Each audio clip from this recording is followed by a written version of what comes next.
All right, guys, I'm joined with Tom Epton again, and we're going to have a little chat about how we think Ironman Texas panned out over the weekend. Lots of stories from that race, and then later on, we're going to have a chat about Ironman St George, looking ahead to another Pro Series 70.3 race, and yeah, we're going to have a little go at picking our top three, and also how we think the race might pan out. It's looking like quite an interesting field, that one. I'm looking forward to that one. But first of all, Tom, how have you been, mate? Mate, I'm really good. I'm in Salou now, ready for Challenge Salou on Sunday. Flipping So it, mate. You can't be that good if you've ended up in Salou. it's all right. It's all right here, but feel very at home. A lot of English people, so yeah, it's not too bad. It's nice to actually have some little bit of sunshine because we've been in Andorra, so it's good to have some warm weather. How you been? Yeah, not bad. By the way, what is it like up then in Andorra? Because I'm obviously heading to Font on Monday, which isn't a million miles away from Andorra. So what am I letting myself in for? Because it's actually forecast to be flipping good weather when I go in Norwich. Yeah, the weather forecast is definitely a bit mixed for next week as well for you in Font-Romeu. But it's one of those funny places, mate, because the weather forecast says it's going to be rubbish and snowy all day, and it's actually sunny for most of the day, and then it just snows for an hour in the evening, and it's kind of fine. But yeah, it's been all right. It's been better than last year. Last year we were up there this time of year, and it was snowing every day. So Yeah, fingers crossed because I definitely don't want the snow. Like that'll be like every time I seem to go away this year, it's like I go away to like not that great a weather, and then the weather at home is like really good. It's like absolutely banging. And I'm like, and then when I get back, the weather like turns a bit, so and it's not that good. And it's like, oh, why can't I have this good weather when I come back? Like so it feels like I'm on holiday still. it's a good lesson for me to avoid wherever you're going, mate. Sounds like you're really Just bad. avoid the times. Just avoid the time when I go. Just book like 5 days later, and you'll be all right. Um, I'll see you in Font. I'll see you on Monday. yeah, you will. You're not going to be in Font though, are you, on Monday? Uh, no, I've got a rest day though after Salou, so I'll come and say hi.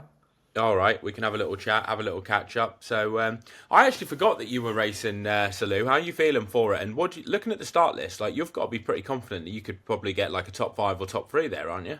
Yeah, it's interesting because I'm really confident in my sort of shape, but I haven't raced middle distance now since October. I did one of those Spanish team time trials on Sunday, which was really hard.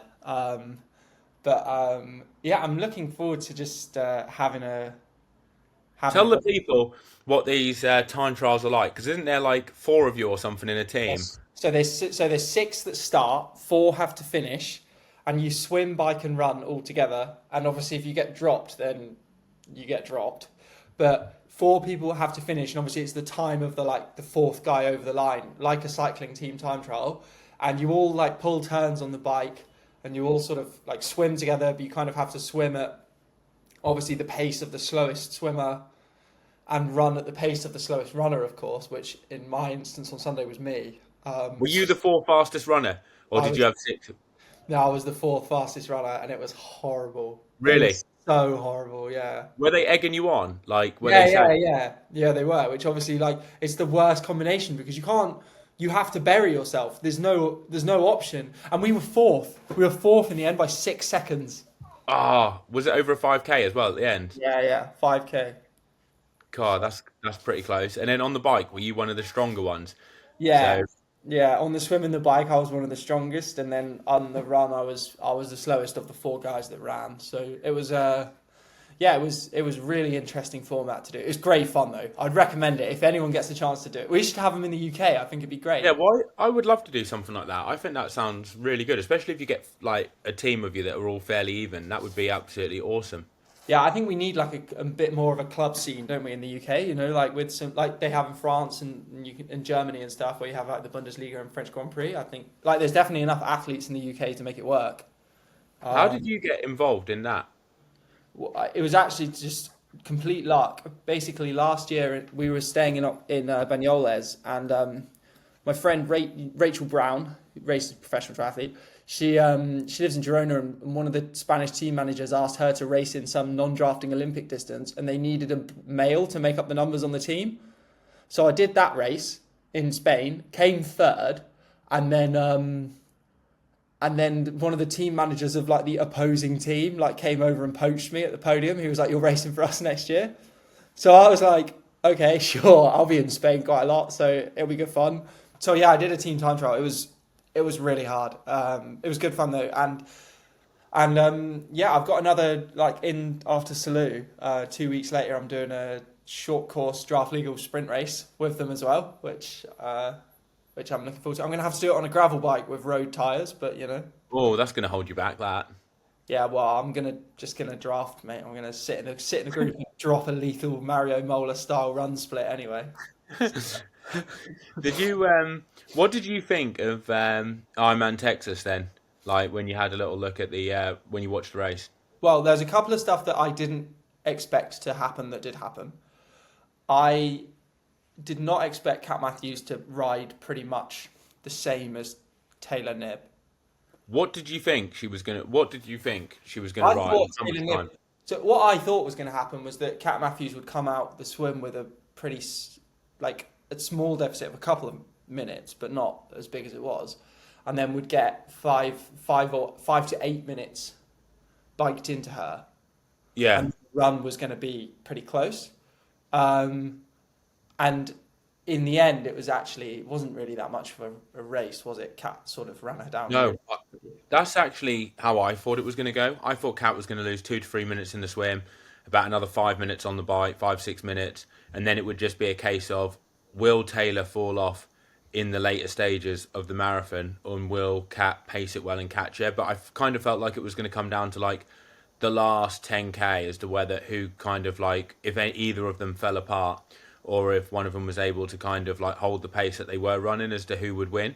Yeah, I really didn't think that Kat was going to bike. I thought she was going to swim better.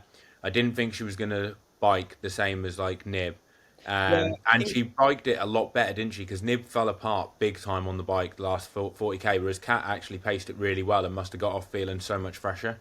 yeah, she did, and I think oh yeah, I don't know about Cat Swim because she was in a group, wasn't she? That was just that much slower. There was I think, or maybe she wasn't. No, it was just her and the Austrian girl that came third in the end. I think the thing that really surprised me was that Kat ran 15 minutes faster than Taylor. I thought she would run like 8 to 10 minutes faster, but I think Taylor fell apart at the end. And But yeah, Taylor's hit and miss in the heat. I think. yeah, Like if you look at the PTO in Dallas, she ends up walking on an 18K run. All right, it was very hot, but still, it's 18Ks. Like it's totally different when you get to like, even though Texas wouldn't have been nowhere near as hot, but you get to a marathon and it's a completely different ball game. And also, if you overbike, you can kind of blag it a bit in a cooler 18K run. You might fall apart a little bit and lose like 60, 90 seconds. But if you overbike over the course of 180Ks and then you're trying to run a marathon, it just ain't going to be pretty. Like, yeah, and I you're think like that's the thing. core temperature goes really high, and then you're sort of already Yeah, killing and the bike. and your legs are just fucked, and you've probably used loads of carbs as well, haven't you? So you're kind of in such a depleted state anyway by the time you get onto the run. And I also wonder if Taylor will actually have problems in Ironman in the future. Because one thing I've noticed, she always stops at the toilet, and I'm thinking, is there a problem with like her guts? Do you know what I mean? Like they Because actually, because she's sponsored by the feed. She's having like 12 different brands yeah. of milk.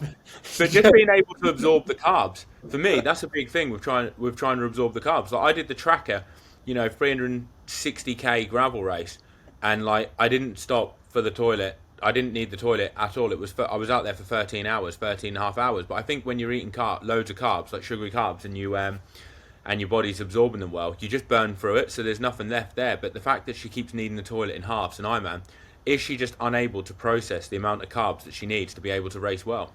Yeah. That's one of the questions that I have, and going into Kona in the hot heat when it's even hotter, more humid, I think that has even more of an effect on you than it does in cooler temperatures because you use more carbohydrates. So I wonder, actually, is the kind of writing on the wall already going into Kona? The one thing I would say about Taylor is she'll probably recognise these issues, and she does have time between now and Kona to fix them.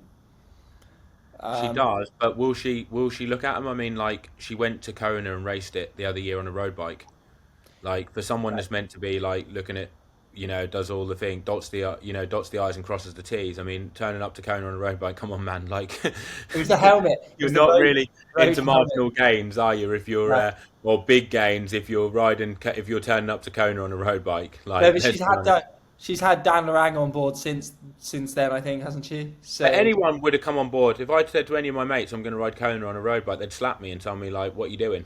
like, like, you know what I mean? Like, we're not asking rocket science, are we? We're like talking about a completely flat, fast, 180k ride. I kind of feel like that year as well, if she had been on a TT bike, that was her year that she would have won it. I think it's going to be getting increasingly harder now for her to win it because the standard in the women's race has gone up. And looking at how she biked that year, she kind of like, if she had have been on a TT bike, she would have been with Lucy Charles and they would have been working together. And then it would have just been a case of, can she outrun Lucy Charles on the run? I think was it that year or was it? yeah, and that was the year that Lucy had like the run injury as well, didn't she? She Yeah. Did you see the pictures of her Achilles after the race? Her, Oh like, yeah, whole look, ankle and leg was like black. yeah. It was insane. I don't know how she finished. So I feel like that was the year that she would have had a great chance to win it. And I wonder if she doesn't win Kona in the future and she looks back, that will be like the one regret where you kind of feel like, had I only rode a TT bike, I would have gone faster. I could have saved a lot more energy, and I probably or would have had a very good chance of winning it that year. I mean, maybe like she might sort of, like you say, her nutrition out, but like I Was she kind on of a feel. road? Was she on a road bike, or did she just have a road helmet? Nah, she was on a road bike, mate. She was on a road bike. Really? Yeah. What do you make of the men's race? Um, the men's race, I kind of feel like it was some really good performances, but I think the course is dull as anything on racing on that motorway, and like they really need to kind of move the money to a much or a, to a much or the race to a much better course where there's actually allows decent racing, because riding on a motorway for 90 miles to the 112 really doesn't make for exciting racing. The broadcast looks a bit naff as well. You're just literally watching someone riding away on a motorway. But the actual racing, I thought it was like okay. It wasn't great because once Christian kind of like caught up to the leaders and that Benito fell off, it was kind of like Christian isn't losing this. And even when he did start the run that close, it was almost like he's going to have to really mess this up to lose it, because I just felt like he was racing quite smart, like how he was kind of like always there on the bike, but not at the start. He tried a couple of times, to see if he could make a difference. And then I think he quickly realised this is just wasting energy. I'm just going to wait to the run. I know I'm the best runner. I'm just going to put them all away on the run. And it was just like clinical. I don't think Cameron Worth was out. There wasn't too much danger of Cameron Worth outrunning No, him. it was just like what you say is like a clinical performance, wasn't it? When he realised like he wasn't going to be able to like get away on the bike. I think he would have been a bit worried about Benito, like knowing. But then the way he ran a low 234, it was like I don't think anyone was going to run that. And I think if he needed to, he probably could have gone a minute or two quicker if he was pushed. So basically, he had a 232 in his locker, and really, was anyone going to be able to run that riding with him like at the front? There was a couple of people I was impressed with. Rudy von Berg was very Rudy von Bergish in the way that he just didn't appear on the telly, wasn't in the race at all, and managed to come third. He's just Rudy von Berg is just so consistent. I picked him for the podium because I'd overlooked him at loads of the other races, and now I've just come to the conclusion that he is always there. Like, he never makes a bad decision in a race. The guy just doesn't make mistakes. and he was in a great position. Like, had he had the legs on the run, he was in a winning position, wasn't he? Yeah, like, sure. he started the run ahead of like Christian, I think, didn't he? And those, like, not much, but just a little bit. Had he had the run legs, like if he could run like Benito or someone like that, then he would like wins the or like Christian like wins the race. I mean, obviously, I know that sounds like obvious, but you've got to be at the front starting the run, haven't you? And he's always at the front starting the run, isn't he? He's got to be quite a good like outside bet for Nice, hasn't he, Rudy von Berg? Oh, for sure, because I feel like he's a knows the much course. better Ironman athlete now than what he was 2 years ago when he was in Nice, and the fact that he knows the course and everything, I think, he's going to be, he's definitely a big threat for Nice for sure. I like to see Daniel Baekkegard back at the front of a race. It's nice because he's a triathlete with a personality, which they don't all come with. What do you like? What do you like about his personality? Then, do you just like the fact that he puts it out there, and he's like, kind of like he says what he. Yeah, he's funny, isn't he? Like he says what he thinks. He's funny. He's got good got good videographer as well. He does good YouTube channels. All that skiing that he's been doing in Switzerland seems to have helped his run. He's put together a really solid run. His swim was he was a bit far back when I was watching the race and I saw him come down out he was in at the kind of the back of that giant front group.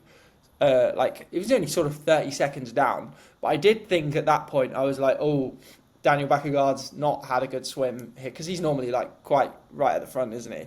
Yeah. And I thought, oh no, he's gonna get detached on the bike, and that's the end of that. We're not going to see him again. But he didn't. He sort of he stayed in that group in the same way that Rudy von Berg did, I guess. He sort of But didn't he lose a couple of minutes on the bike? yeah, he did lose a couple of minutes at the end of the bike. I think he got detached about halfway through, and then but he put together a really really good run.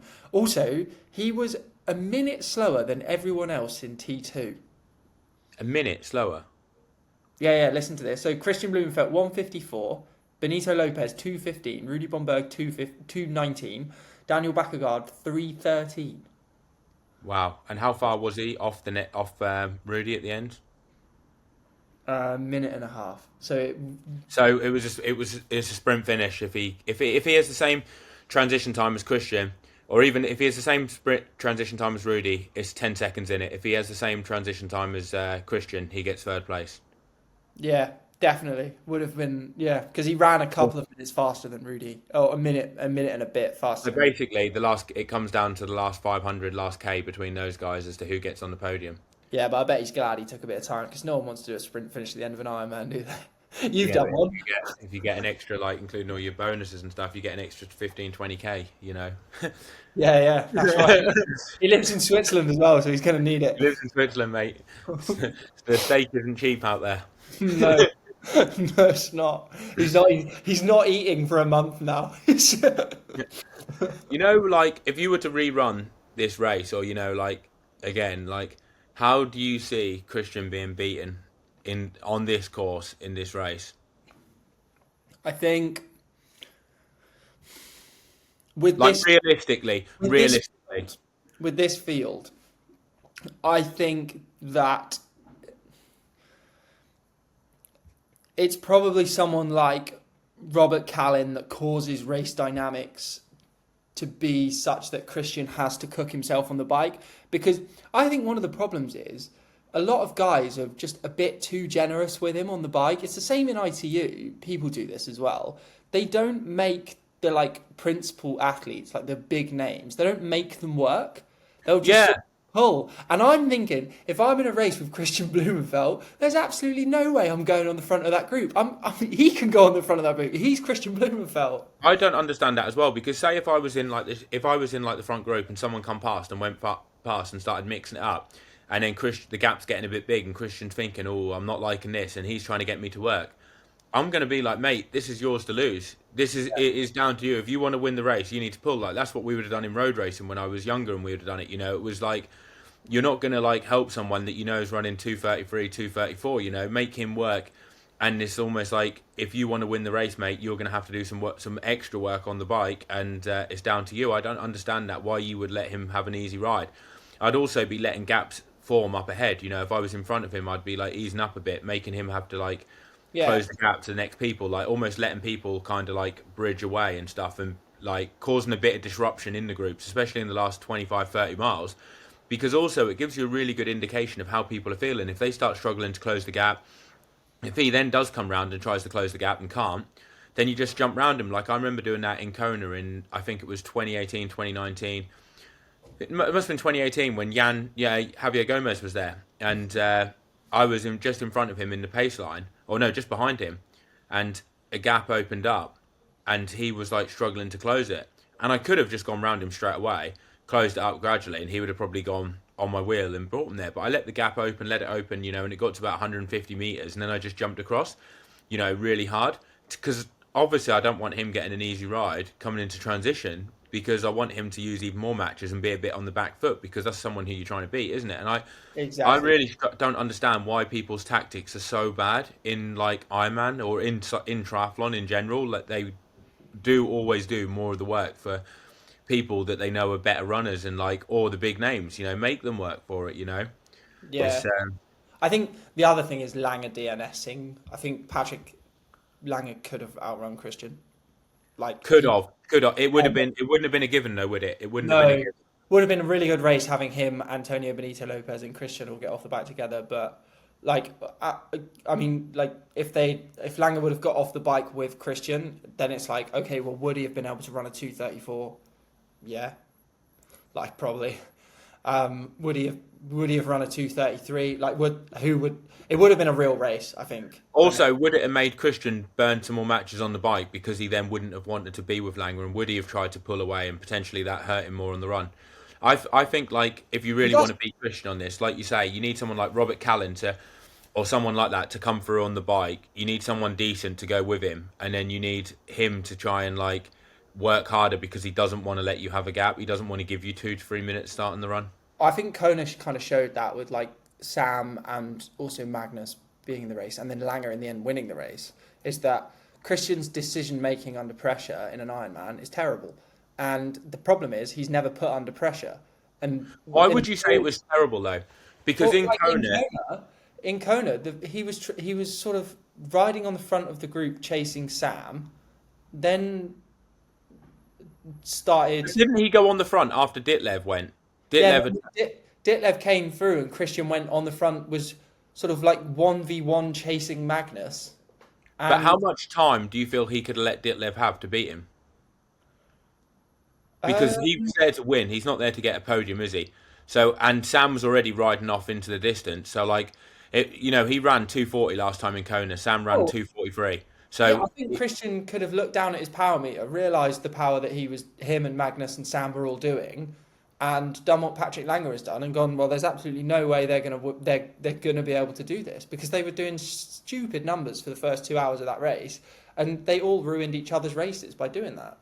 So you think he should have just looked at his own power and then kind of like put 2 and 2 together and thought, actually, this is OTT. They're not going to hold this. This is going to have a massive impact. And instead, he just kind of went with it and just hoped for the best, I guess. Well, that's what Patrick did, right? Yeah. Like, Patrick was never going to do anything on the bike, was he? He was just going to take his chances on the run, and that was going to be what it was. Like, he wasn't. Yeah, but I think Christian was kind of this, like, Christian wasn't going to. Once the gap to Magnus had opened, which, bear in mind, Magnus came from behind Christian in Kona and then rode past him, rode him off the wheel, and the gap was open. At that point in time, Christian should have known that he wasn't bringing it back way earlier, I think, than he did. Instead of burning all his matches and then basically causing pretty much, like, I know he didn't DNF, but in terms of Christian, for what he's after, it was basically a DNF, wasn't it? Like, he's not there to finish the race, is he? But I look at all of his good Ironman performances. They've all been in situations where he basically has no competition. Yeah. And actually, Christian hasn't won an Ironman with a really, really good field. What would you class as a really good field? Like, would you have classed South Africa with Ditlev as a good field, even though it was just one? I think, well, I say really good field. Obviously, Texas was a really good field, but a field with someone who Christian sees, someone who Christian thinks could beat him. It's not necessarily someone who thinks they can beat Christian, because there'll be lots of guys in the start list in Texas that would have been like but it's someone basically someone like Ditlev. Top form Ditlev. Yeah. And it would have been really interesting to see what his decision making was like with Langer in that bike group. Would he have been as composed as he was? No, he wouldn't have been as composed, because he wouldn't have wanted to take his chances on a hot, humid race like that in Texas against a Langer. He might think that he can outrun Langer, but he wouldn't be, no matter what he says, he's not going to be 100% confident that he can outrun Langer off past experience. And if he does say he's 100% confident, then that's just a foolish move, because, like, I don't think you can't be 100%. You can think that you can beat them, but, like, if Langer's on top form, it's definitely not a given for anyone in a hot, humid race, is it? In an Ironman, like, Langer might be, if he, it's not saying that no one can, but it's definitely not a given. But if he races Ditlev in Texas, and Ditlev's in, like, the form what we saw in South Africa, where he rides off the front and runs well, who would you say would have come out on top in Texas? Ditlev's a better Ironman athlete. I think he would. Thing is, Magnus would have ridden off the front with that Cameron Worth and Nick Thompson group. Magnus, I think, would have been off the front before they even got there. Yeah. Well, that's the thing, and I think and Magnus would have run a 2:35, 2:36. He would have run it. No, you reckon he'd run 2:35, Yes. 2:36? Yeah, yeah, yeah. I reckon 2:39, 2:40 at best. No, his running's so underrated now. He's such a good runner now. In St George, he'll run fast. He'll run as fast as Sam Long and Lionel. Yeah, I think he might do, but I don't think he runs 2:34, 2:35 in Texas heat in Hey, the 10 guy, minutes quick, 10 you minutes can't, quicker than what he did in Kona, mate. you can't get heat exhaustion if you're a robot. Robots don't heat up. He's got an inbuilt cooling system. Mate, you need to get that engagement ring out ready to give it to him when you see him. Yeah, yeah. In that what was that Miami race that we had a nice little bet on whether Magnus would blow up or not? Yeah, we did. Now, were we picking like who would win, wasn't it? Yeah, yeah. I think it was Magnus versus Alistair, and your money was on Alistair, and I said Alistair's going to be walking. Honestly, he Yeah. didn't walk. He didn't actually walk in the end. He just ran the Slowed first down. ran the first 5K way too fast. Which, yeah, I think at that point in his career, if he was still doing it, then he was never going to stop, was he? I was Did he talking do it at to the tracker? Did he do it at the tracker as well? Just went bang straight off the line, 300K. mate, everyone went off the line in the tracker. It was like full gas at the start in the Really? dark with lights on. Yeah, no one paces it. It's like full gas because when you get to the first gravel section, it is flipping carnage, mate. Like you're going down this gravel descent in like dim light because you're basically hitting it before sunrise, and there's people shouting, there's bikes skidding. Like you've got, oh mate, it's absolutely flipping mental. It's good fun though. Don't fancy that. I'm alright. Don't fancy that. And then to make matters worse for me, my brakes were European style, so they're like the opposite way round. So I'm trying to brake more with the front brake, and I'm accidentally doing the back brake, so I'm like putting the back end out. Like, yeah, definitely a bit sketchy. I need to sort that out big time. So Magnus is racing in St George. Yeah, It's a shame that there's no Norwegians, really, isn't it? It would be a really. it would be good. It would be good. Yeah. They probably need a week off. You say that Magnus is the better Ironman athlete. I actually do agree that Magnus is better at the Ironman, but then I would also say that I think Christian is definitely the better 70.3 athlete. Yeah, well, Christian's run speeders. I think. Yeah, like he's so good on on the 70.3 like run, isn't he? And also, I feel like he bikes a lot better in the 70.3s because he can just get fully stuck in and doesn't have to worry about blowing up too much. I was really impressed with how quickly he made it to the front at Oceanside. Yeah. I think it's a shame that he got a flat tyre, but I was also pretty happy to see Lionel win. Yeah, no, exactly. Yeah. That's exactly what I thought as well. I mean, everyone loves watching Lionel Sanders win races, and every time I'm like, every year I'm like, right, there's no way Lionel's gonna win. He turns up to Oceanside, wins, and then Yeah, no, it'd I know. be interesting to see how he goes at St George. He got sick after Oceanside, Lionel did, which probably, to be honest, probably helped. Like, if you can sort of, I feel like between races, like between Oceanside and St George, the one mistake a lot of athletes make is not recovering well enough after the first 70.3. And being sick, I think, will have forced Lionel to have a bit more time off. And he's also posted up that he did his best ever track session on the day of Texas, so basically like a week out from the race. So he's can't not say that he's not in form if he's training. I didn't like watch that. What was his session? 7x2K. Was he fast? I never really feel like he runs too quick in the training, but it's just like he can just run so close to the speed that he does for these reps in races. Like I think he got down to just under like 5 minute mile and like 450, low 450, something like that. So in K pace, 304s, something like that, 303 to 305s per kilometre for 2Ks. I can't remember what the rest was on the track. At the end of 7 times 2K as well, that's pretty solid. Yeah, but then to be fair, like he runs like 315 pace in like an Ironman, like in a 70.3 off a hard bike. Like I'm surprised he doesn't drop off that much. He just seems so good at being able to run it, to run close to his max. I think so. Looking at the field, the big names. Start with the women's race. Who do you think is gonna? I think Paula Finley's gonna win by miles. Do you? I think Jackie Heron. I think Jackie Heron wins this, mate. Do you reckon? Yeah, I mean, Paula got the best of her in Oceanside by a little bit, But I think this course suits Jackie a lot more. More climbing, not as much time probably on the TT bars as Oceanside, and a harder run. And she's a very good runner as well. Yeah, my money was going to be on Jackie Heron, but it could go. But I'm not 100%. Like I could see Paula winning it as well. But very Yeah, close between them. it's a hilly, it's a hard bike though. The bike's more suited to Paula than Oceanside was. Do you You not think think? it's more suited to Paula? I thought it was more suited to Jackie though. This one. Nah, because it's like it's hilly but it's fast, and Paula's like she's a good time trialist. She's not just a strong cyclist. Do you know what I mean?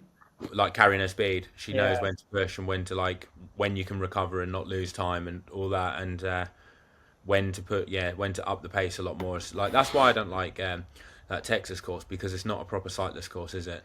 It's a robot course. Yeah, it is. It is a Like bit. it's a Zwift, right? It's a Zwift. It's a guy, some guy American that trains on Zwift 20 hours a week will do well on it.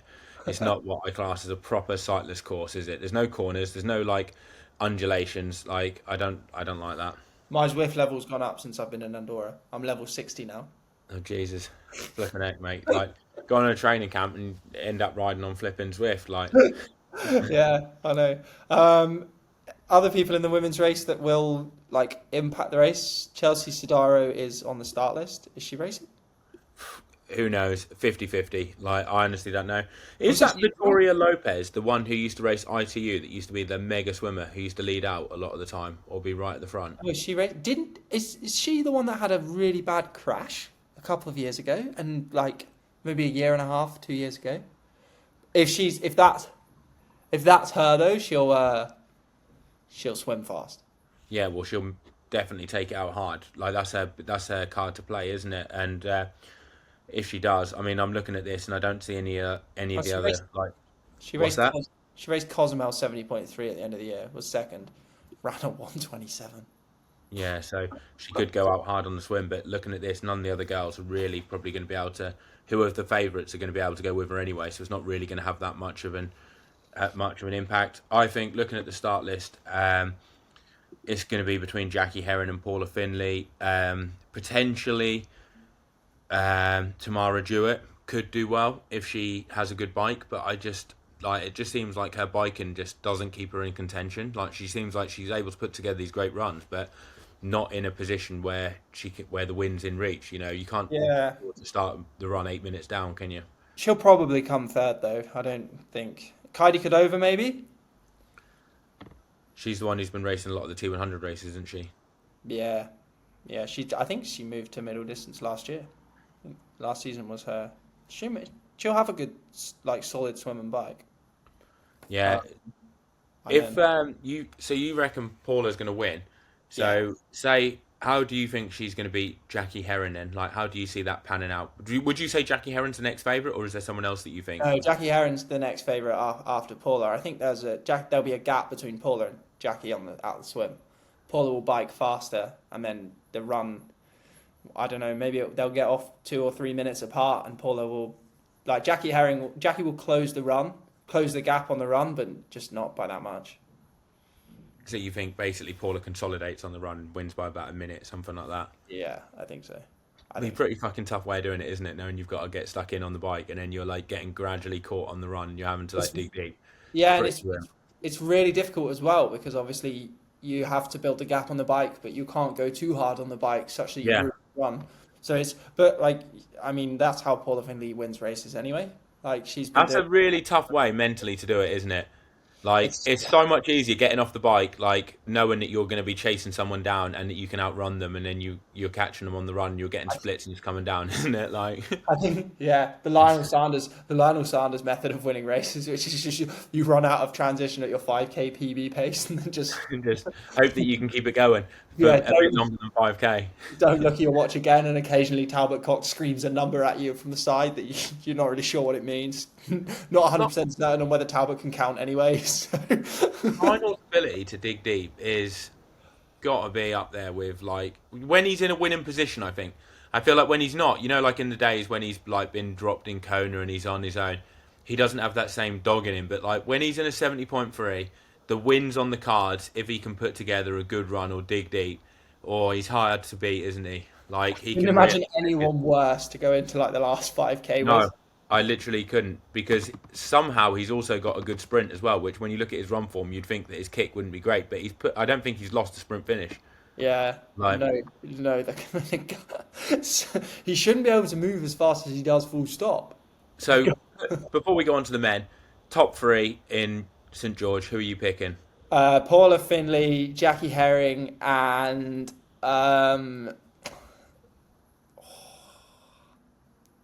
third is difficult. I think um, Kaidi, because yeah, probably.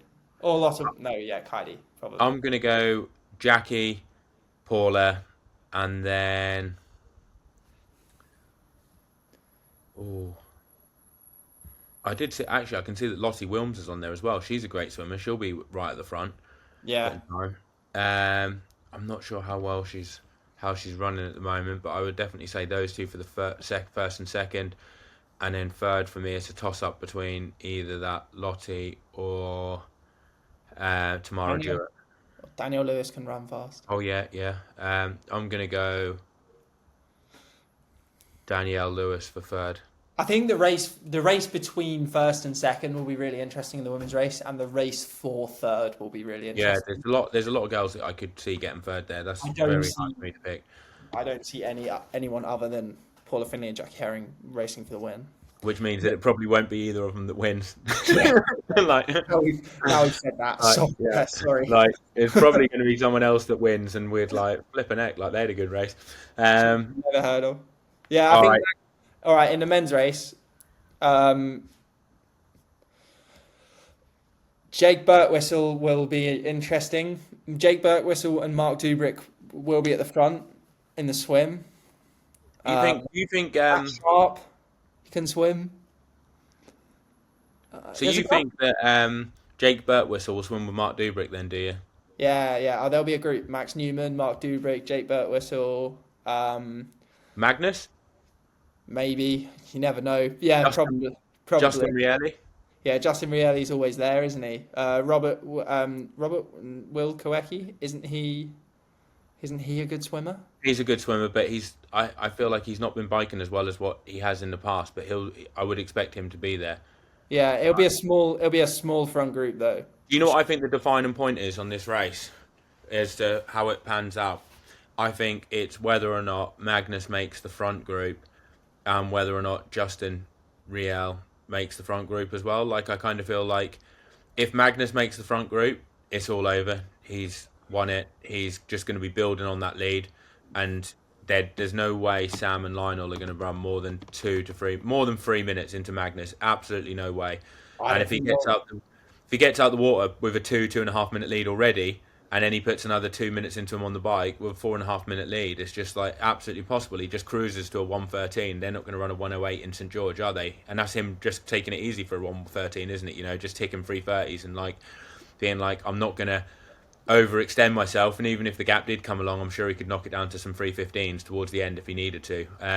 I think the other danger is, even if Magnus doesn't make that front group, is that the guys in the front just kind of sit up a bit, knowing that Magnus is coming. They do sit up, but then it would be like if he doesn't make the front group and say he's left, I feel like leading the chase group, but then say Lionel has a fantastic swim and he's just out the back on that chase group, or even if he's 30 seconds behind, but then he can have a good transition and manage to bridge up to Magnus for a bit. Magnus then has to try and drop him at some point, and that gives them hope, knowing that like, oh, we can see Magnus, we were just with him. He's now got to put 2 minutes into us, and then the pressure's on. Whereas I feel like if he's like out of sight, out of mind, it's going to be he's got it in the bag. Whereas I feel like if he misses that front group, then they're going to be right there, like trying to stay with him for as long as possible, because they know that if they're with him, I think that they're going to put him away on the run. I think, yeah, there's a couple of like sort of interesting people who will probably dictate a lot of different like in the race. One is Jackson Laundry. It'll be really interesting to see how. I mean, I don't know how Jackson's running because he broke his foot, didn't he? Yeah, This year, but certainly, I always find that whenever I have a big run injury, my bike power goes up quite a lot. And Jackson yeah. was doing really really well last year, so That he'll happened to me as well. When I've had a couple of run injuries, I've been so much stronger on the bike. yeah, Yeah. running is not good for your cycling, is it? No, definitely not. So I think Jackson will be really, really strong on the swim and the bike. And if Jackson makes either the front group or the kind of like maybe not the front group, but the sort of first chase pack, I think it'll be really interesting to see what he does on the bike. Whether he ends up sort of stringing it out, but I don't. Yeah, Cameron Worth will probably make the front group of the swim because that's what he does now. And then again, he'll obviously ride fast, but he doesn't ride as well in 70.3s as he does in Ironman. No, no, he doesn't seem to. What about Trevor? How do you think he would go? Because obviously Texas, I saw what he posted on social media, and there was a lot of expectation, I think, from him. What did he Expecting post on good luck. social media? Basically, like he was sweating, and it was like his suit was like brown, like from like some of the sweat, and he just wasn't feeling good, and he thinks that he was like there was something wrong with him because he just didn't feel his normal self. And he posted a picture, so like it sounds like it could have been like some kind of illness or just something that wasn't right with him that just made him like not able to do it, and then he pulled out on the bike, so obviously didn't even start the run, so he hasn't got the fatigue of like an Ironman marathon. I think he's gonna be wanting, like he's gonna be fired up and wanting to kind of like show people what he can do, and that he's at the top of his game. And I saw a training video on YouTube from him before Texas, and he was putting out some really good numbers on the bike. Like he was riding up to 9,000 feet, so 3,000, nearly 3,000 meters above sea level, doing 20-minute efforts at 350 watts, chatting to the car. Yeah, So that's pretty decent. that's Sam Long and Trevor will probably get out the swim together. Do you reckon? Well, they're both terrible, so yeah. They're both really bad at swimming, and like, I just, it will be interesting to see. The thing is, they're both extremely good on the bike and run, and obviously, they So don't. do you think Lionel will be out with them or not? Then do you think Lionel will be ahead? Lion will be ahead. Lion will be one swim group ahead. He'll be in the like main group. Sam Long. I don't know. In Ironman, it's so weird because obviously, I think Sam gets made to look worse at swimming than he actually is in the T100, Yeah. and I think that he might be all right in sort of a normal Ironman field without Vincent Louis at the front. But Um, even the guys in these are as probably swimming as quick as what Vince is. There's not going to be much difference. Like you talk yeah, maybe 1 second, 100, something like that. It's not going to be more than 1.5 yeah, but seconds, 100. it's the takeout speed that's so much higher when you've got Yeah, a but it really doesn't matter if you're never in the front in the front group, does it? Like if they go out in 103 or 105 and you're not in there anyway, doesn't flipping matter, does it? Like it matters to people that are like actually trying to like claw onto the front. But when you're like game yeah. plan is a solo TT 2K swim, it almost irrelevant what pace they go out at the front unless they take it out at 120s and start descending, like, and Yeah. then you can hang on for a bit until you get popped. But like, I I think mean, to lose 5.5 minutes over 2K, I mean, what's that in seconds? That's 330 seconds over 2K. So you're talking 16.5 seconds, 100 meters slower. what I'd really like to see is a Sam Long, Lionel Sanders, and Trevor Foley team time trial against Magnus Ditlev. That would be such a good race. And they're all honest guys. Like they'll all pull turns, won't they, the whole way through? Well, I feel like if that would be their way of definitely beating Magnus because they should be able to neutralize the gap he has on the bike, and I kind of feel like it's in their best interest to do that. And if they do want to beat Magnus, I mean, I just hope that the media bikes aren't at the front if they are with Magnus, given some kind of like extra pull from the bikes because it will ruin what will hopefully be a good race. Um, and I think if we get an honest race and those guys are working together or close to each other anyway, they'll definitely like motivate each other, and like that would be a great scalp for them. I mean, whoever wins it is going to get some good scalps, aren't they? Yeah, Like, and it's a hard race, it's a tough race to win. yeah. I think Magnus is probably the favourite though. Yeah, I feel like Magnus is the favourite, and it's like it's because he's just got that swim ability over them. If he was swimming a minute 90 seconds slower, I don't think he would be, but I kind of feel like he could on a good day make that front pack, and then it's game over for him. Yeah, I think for the like second and third, like the race for second and third will be really good. I think there's a lot of guys that can come. Depends on what happens on the bike. The way I see it going is there's a big front group out of the swim which contains Magnus Ditlev and also contains Cameron Worth. Magnus goes early in the bike. Cam Worth tries to follow and gets spat, and then that Sam Long, Lionel Sanders, and Trevor Foley spend the whole race they get to the front of the big group, but they don't catch Magnus. I think Yeah. Magnus is like gone. Oh, no one's going to catch him on the bike. Yeah. Like, And then they all have a running race for second, and third, and I think it'd be really interesting. Jacob Birtwistle, Mark Dubrick, and that's probably it of guys. Maybe Matt Sharp as well can run fast.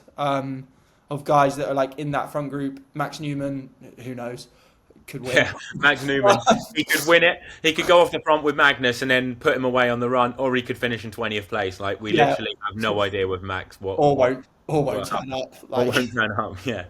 Who knows? And there's a lot of guys that could easily come second in that group. I think probably Lionel Sanders is the one from that chase group to like beat on the run based on. I've got a question for you. So Justin Reale, I was talking to him in Oceanside, and obviously he had a great race there. Like, swam at the front, biked off the front, started the run in the lead, and he works. I can't remember if it was part-time or full-time, but like at least basically 20 to 30 hours a week, something like that. And he's kind of reluctant to, stop his job and go all in because he's making some good money, from what I gather, doing the job. So it's kind of like, I've got a safety blanket. I don't really need to worry about sponsors. If I get some, great. If I don't really care. I'll just do my own thing. And I'm getting some good results. Like, he's recently got a podium. I think it was in Peru, 70.3. So he's like still mixing it up at the top of big races. Actually, I think he might have, I can't remember if he podiumed that or won that, but it was like something decent the other day. But do you think in order for him to actually reach his potential and potentially be in the mix for winning some of these big races, he would need to take the chance, quit that job, because then it would give him the time and the recovery that he would need to be able to push his running to the next level? If he ran a 1:13, Tom, at Oceanside, he would have won the race. Even a 1:14.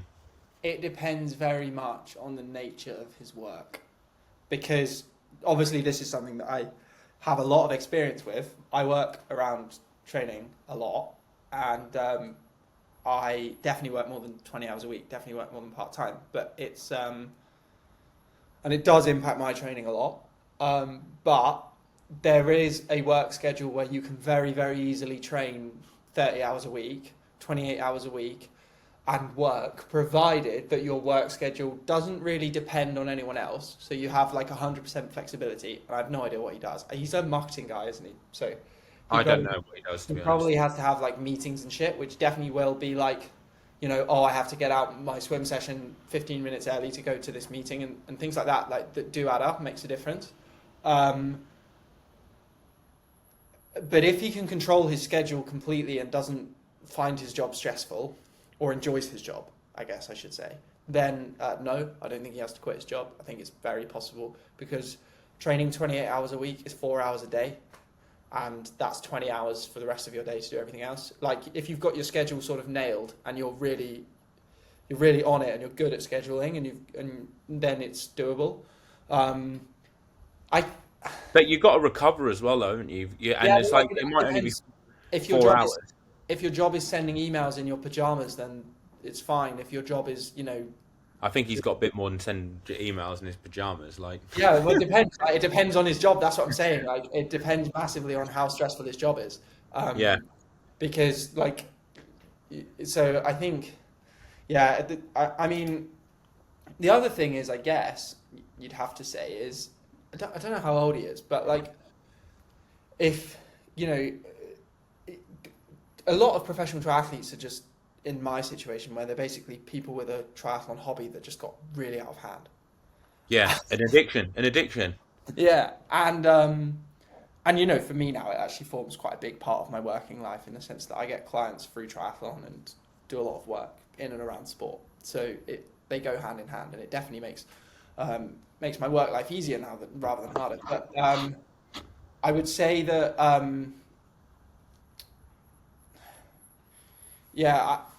I would say that if he's currently enjoying racing and training, is financially secure outside of results, and is able to train to a lot, I guess the question would be, yes, there is going to be time-related advantages to adding to quitting his job. He'll get back 30 hours a week or however much he works, but that doesn't come for free. And the thing that comes is then pressure on results, that financial pressure on results that previously wasn't there. And actually, if you're going to a race in the way that I do, which is I am here for fun, it's a privilege to even be here, and you're at the race with people that have done the Olympics and lots of professional athletes that are big names, and you're just sort of there having fun and mixing it up and being at the front of these races, but without pressure. It's really fun, like really, really fun. And actually, if you take that fun away and turn that fun into financial pressure, is it worth the additional extra time you get, both from a sporting perspective in terms of results, but then also from a general life perspective? Does it actually improve your life? Yeah. And I guess it's a question, it's a sort of question, it depends so much on specific circumstances that it's really hard to answer specifically for Justin. But I don't think, if he quits his job, he suddenly starts winning these races. I don't think that would be the case. I'd like to see him do well in St George, because he's a car guy as well, and he's just brought a 911. So has he? Well, then he's doing all right, isn't he? Yeah. I've got a Citroen C4. Anyone that's a car guy and has done that goes up in my eyes. So if you're doing well and you're buying a Tesla Cybertruck, then flipping heck, God forbid. Like, I think in St George, he's going to struggle in St George though. Yeah, because his run's gonna be too slow, I think. And yeah, but he'll know what lines to take on the downhills because of his driving the fast car. Yeah. in St George downhill, there's no line choice. You just go in the middle. Talking about someone else that actually works quite a lot, just before we pick on our top 3 predictions, how do you think the doc will do? Because Matt Marquardt, obviously not having a great day in Texas, it seemed like something was off, because last year he finished it quite strong, apart from at 70.3 Worlds where he had some problems. But up until then, he'd been Lake Placid, Texas last year. He was riding off the front, riding really strong. And then this year in Texas, he got on the bike and he just went backwards, from the start. It was crazy. Did he bad day or a sign of things to come? Did he finish in Texas? He did finish, yeah. He ended up running quite well. I think he might have been around 12, 13, something like that in the end. But was it a bad day or was it a sign of things to come? What do you think? He's posted his schedule up on some Instagram videos, and personally, my opinion on this is he's burning the candles too much at both ends, and you're going to end up doing 2 things badly instead of 1 thing good. Yeah, I am impressed at either the level he has got to based on the amount of sleep he has, or he just lies about the time he gets up in the morning. Those are the two. He had a year off, didn't he, last year? So, last year, he wasn't really working that much. He was able to probably train and recover a bit more. Ah, right, okay, yeah. So, basically, he's just he's got a lot more work intensive this year. And I think the same. If you're getting up at that early and you're finishing, getting that lack of sleep, you're not going to perform against elite athletes that are putting everything into it. Do you know what I mean? You've got Christian, he's flipping, measuring their poo, putting core sensors up their arse and stuff, and you're getting 5 hours sleep and working in the hospital. It just isn't going to work, is it? You're not going to compete at the same level as guys like that. No, and I do think there's a massive difference between doing a lot of work when your job is sat behind a desk writing code or sending emails, and or working in a hospital, which is obviously you get sick a lot, you get you're up at all sorts of ungodly hours, and I think it's just fundamentally it's just very, very different. And the concentration, just having to really concentrate about what you're doing, and the brain power. I mean, when you're doing hard sessions, I think massively underrated thing is the mental toll when you do VO2 or threshold. It's training, mate. It's training. Your brain metabolizes lactate, so it's actually training when he's thinking. It makes him fitter.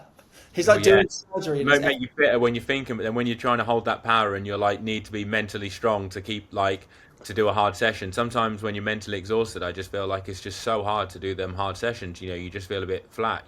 When you're mentally fresh, it's you can do it so much easier. And that's going to be a lot of mental fatigue what he's going through. With that lack of sleep, going from here, there, and everywhere. never getting a minute. I mean, I don't understand how his set schedule makes any sense because he never allows for any time to cook meals and do all that. So like, He must have uh, someone. He must have someone like cooking meals for him though. well, Surely. pay for it, if you're working that much, like, get a chef, Yeah. so you can spend all that money you make doing something that you could do yourself. But like, I mean, I don't know. But is he a doctor now, or is he still a student? I think he's still like he's not fully qualified, so Because it's they like can't really make him much from through no, work. no, probably not. Like, I guess it's just a means to an end at the moment, isn't it? Like, he's I got feel to do like it. if I was in that situation, and I have no idea what it's like to be in that situation, I tried to like do training and like a proper job. I used to work in like a physics lab at the same time, and it was too hard for me. So I feel like I would personally would not race Ironman because at least with you can do really good 70.3s off like 16 hours a week. Well, that's good because we're talking about a 70.3.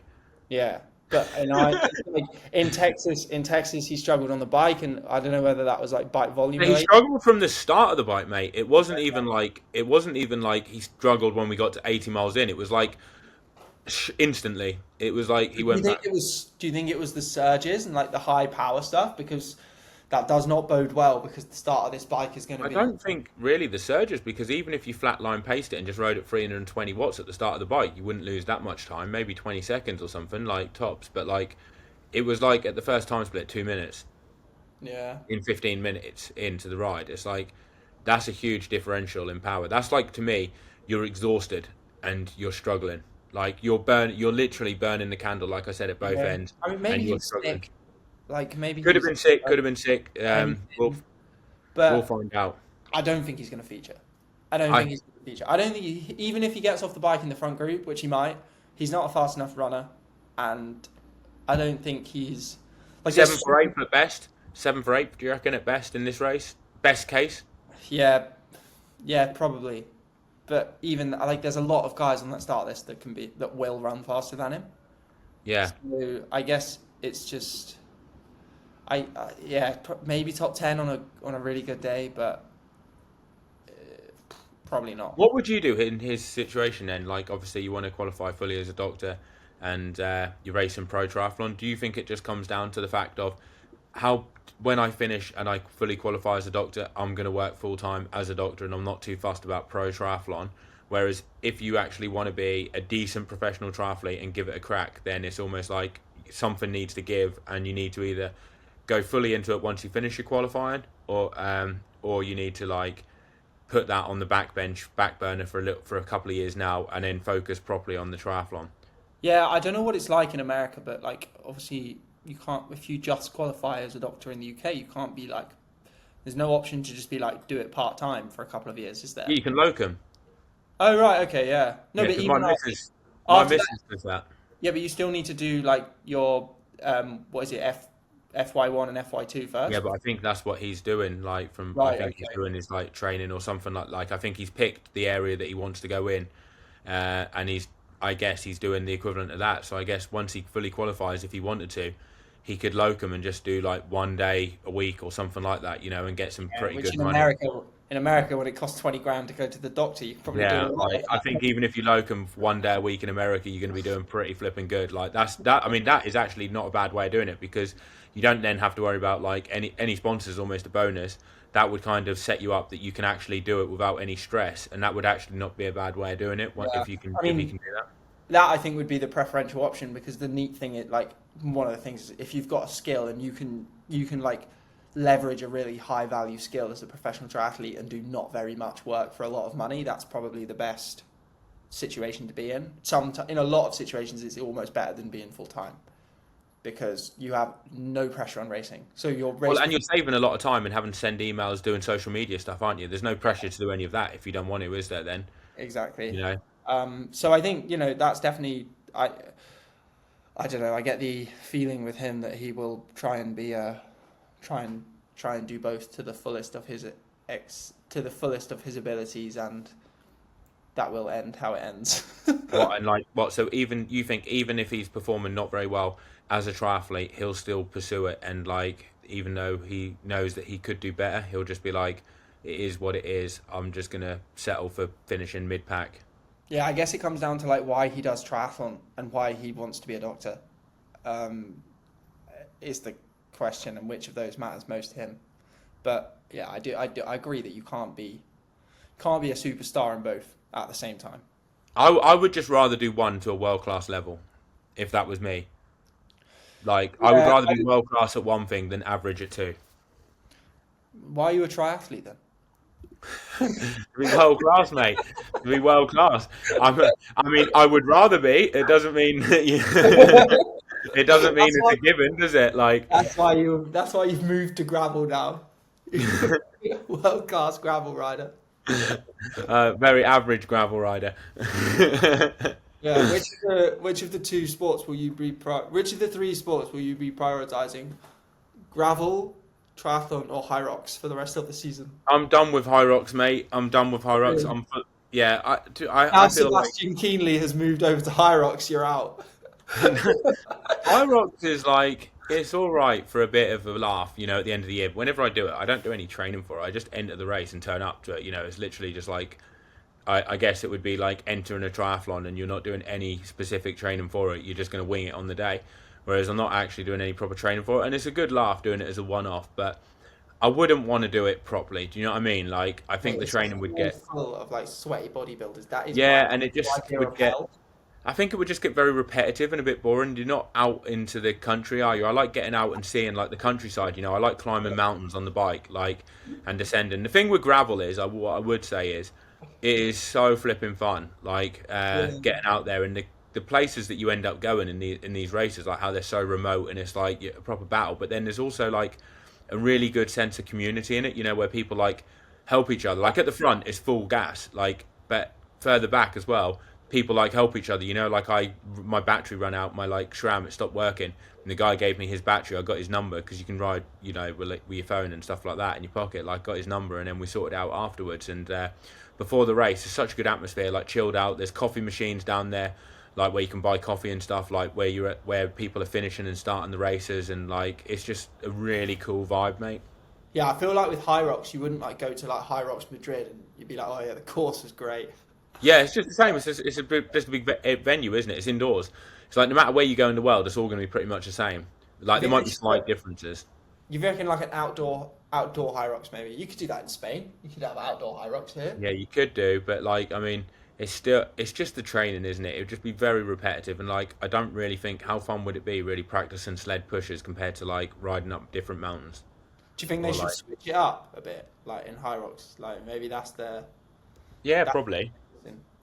I, yeah.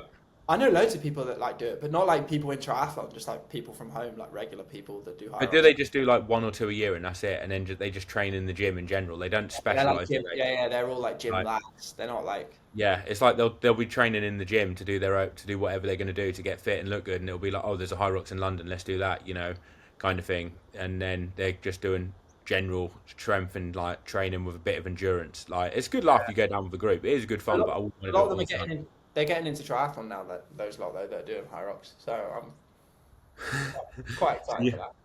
That's, Right then, so let's just quickly pick our top three then, and then yeah, I I'll need let to you get off so you can get to the pool. get to the pool. Yeah, before. Well, I'm not getting to the pool before 12:30 now. Looks like I'm right. So I think Magnus Ditlev is going to win. Lionel Sanders is going to come second, and Jake Birtwistle is going to come third. That's my pick. So you think Sanders is going to put away his training buddy now, Sam Long? Yeah, I haven't really seen much of Sam Long this year. He didn't really feature that much in Singapore, and don't know what he's been doing. I'm going to go for Ditlev for the win, and then I'm going to go for Lionel and then Foley. Do you reckon, looking at this, the PTO need different rankings for Ironman? Because Matt Hansen is ranked second for running at this race. There's no way he's going to run the second fastest run in any 70.3 with a field like this. I mean, the guy's a great marathon runner, but he's got the Langer thing, hasn't he? He doesn't run Yeah. he doesn't have like really fast 70.3 run split in him. Like Patrick Langer never runs faster than like a 1:16 in a 70.3, but then just runs the same pace for an Ironman. They do. They should then have different rankings for Only full. for the halves and for the Yeah, fulls. full Right, and because middle. otherwise it doesn't make any sense. Like you say, if Matt Hansen's ranked second in the 70.3 field, when I mean, who's ranked the top runner in this field? Sam Long, which I All think right, is fair. that's But fair. Yeah, like he's Lionel good. Sanders is ranked 8th, Eighth. which is ridiculous. Trevor Foley 5th. Jake Birtwhistle's 6th. So I guess that, yeah. Jake Birtwhistle ranks top. Well, he would be top 5 runners in my head. Trevor Foley would be top 5. It would be, yeah, Ditlev, Long, Sanders, Foley, Birtwhistle would be my best runners in this race. Matt McElroy. He'll get dropped on the bike, but still, he'll run fast.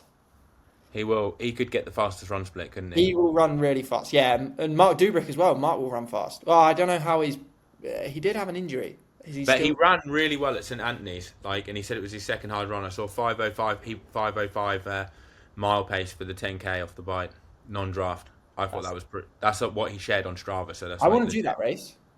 Should we go to America I and would do be up for doing it. Yeah, I'd be up for doing it. Yeah, that'd be fun. It looks like a great race. Draft legal Olympic distance. I think that's the format I can beat you in as well. So There used to be loads of them, mate. yeah, I know. To beat me though, you're still gonna have to put together a good run, aren't you? Yeah, What would you run in that? Um, So say you take some time out of me on the swim, I reckon I'll take some time back on you on the bike, and I reckon it could come down to a run. I'm going full lead motive drafting, mate. You're not taking any time out of me. I'm doing 30 miles an hour for 230 watts. I know. I'll tell you what we should do then in fun, right? We'll do kind of like, because this will be a good training session as well. We will do a non-draft Olympic, but what we'll do is a 1500 TT in the long course pool. Yeah. And then we will make a 40k bike and a 10k run loop, and I'll start you that much ahead of me from what you do in the swim. So say we do the swim in the morning, then we come back to the run at like say 1 p.m. the bike at 1 p.m. My dad will be there looking after the bikes because we'll have a proper transition zone, and then the run. Oh God! Well, all right, we'll have to do. We'll have to bring Amy along and get some YouTube content. And I know what we could do for the run. We can people that are listening to this wouldn't know, but there's a dam in Font, and it's like 1k long. But then there's also like just back on the loop. No, what we'll do is a lap round the lake on the bit of the trails, which is 8k, and then when you finish, you have to do an out and back on the dam for the last 2k. Yeah, I want to do some more run sessions around Matsmile. I'm going to Font-Romeu after I've been in Andorra as well with my mum. Yeah, well, bring your TT bike, bring your flipping best legs, and we'll have this battle out there, mate. Like we can find out. What have I got myself in for? Thing is, I need Mark Dubrick to draft me away on the swim to get that extra bit of time. Oh, you ain't staying with Mark on the swim nowadays. Yeah, you ain't staying on Mark's seat. Did you not watch? Jackson will tell you along. Did you watch my YouTube? I haven't had a chance yet. I saw the start bit of it. I saw the start, like the first bit, when you posted it up in the group. But I haven't had a chance to watch the whole thing. Oh, you'll have to watch it. You can see how fast I've been swimming in Andorra, mate. Oh, really? You post it up, do you, in there? Yeah. Did some VO2 max hundreds at 2,200 meters. Just give us a little taste. Then, what kind of time were you hitting? Did I do 6 or 8? They were 103 average though. It's pretty solid. Oh, mate, you can't do it with paddles and expect to count that. Right. That's what I'm gonna do. That's what I'm gonna swim. Paddles aren't allowed when we do it. No, I won't. I don't need them. I've been using paddles because I broke my arm. So I broke my arm in January, so I've had to build a bit of strength back in the pool. Flipping X, you have actually been using paddles then? I was like flipping. Oh mate, yeah, I've been using paddles. I've been using paddles loads in swimming. Paddles, buoyancy shorts, like flipping fins, like. No buoyancy shorts. You turn up to the pool and you're like flipping RoboCop, mate. Like. I don't own buoyancy shorts. Haven't got a swim sponsor, so. All right, well, we'll leave it there. I'll let you get your swimming in. But really, you should be heading out and getting some biking and running, knowing that we've got this battle coming up. Yeah, I'm training for that now. Not so anymore. All right, I'll catch you. That was my phone, so someone's ringing me. I'll see you later, and we'll catch up when I'm back in Font. See you later, mate. Bye. Yeah.